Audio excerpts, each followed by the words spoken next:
Today, my friends, we have a lot of company. It is party day, and we are making dill pickle chicken. That's right, my friends. It's been brining, and now it's time for the deep frying.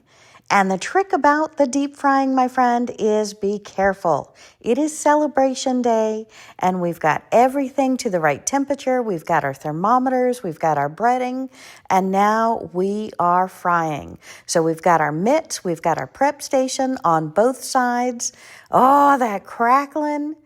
Beautiful grease, heating it up, and we are going to be using our thermometers, and we are going to bring it up to temperature, make sure it's the right temperature. We've got both dark meat and white meat that we're cooking, so we're cooking all the dark meat first, and then we'll be cooking all the white meat separately second, so we can tell them apart. Everything has been deboned.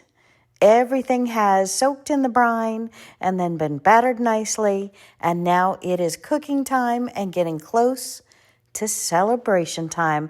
Oh, I wish you could smell this. I wish you could hear this. This is amazing, my friends. Do not think that all you can do outside is grill. These 3 burner stoves are absolutely amazing, and if you're only using 1 burner, use the middle, set the other 2 up for tray tables. That's right. Use your half sheet pans, your tools, and have fun outside. It's time to stop waiting for that outdoor kitchen and make it happen, my friends. This is fun times. This is good times. We are cooking with gas. That is right. It's that simple.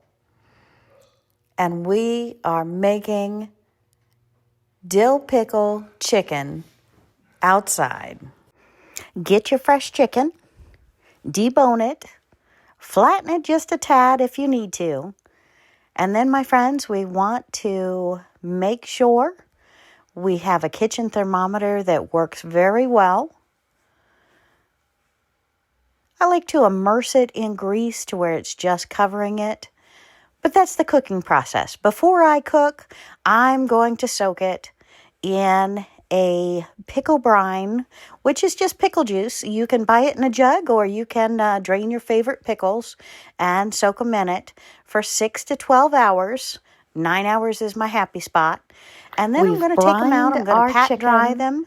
And then I'm going to put them in a flour between 6 and 12 hours. I'm going to let after 12 hours rest in a bag in the refrigerator for about 30 minutes to an hour. You don't want to do it more than 12 hours. We found that the sweet spot for that I'm going to make sure my oil is really about 9 hours. So that's what we aim for. And then 400 is great, 350 to 400. And then I'm going to cook them. And I'm going to have my oven mitts close. I'm going to make sure I have no children, no pets around. And we are ready to make some absolutely delicious chicken. Now, it is deboned, so this actually makes the best sandwiches. So have tomato, have lettuce, have mayonnaise, or better yet, make yourself up a perfect spread instead of mayonnaise and make pickle chicken sandwiches. Yum, my friends. I am telling you, this is divine. Hope you've enjoyed. Hope you try it. Have a great day.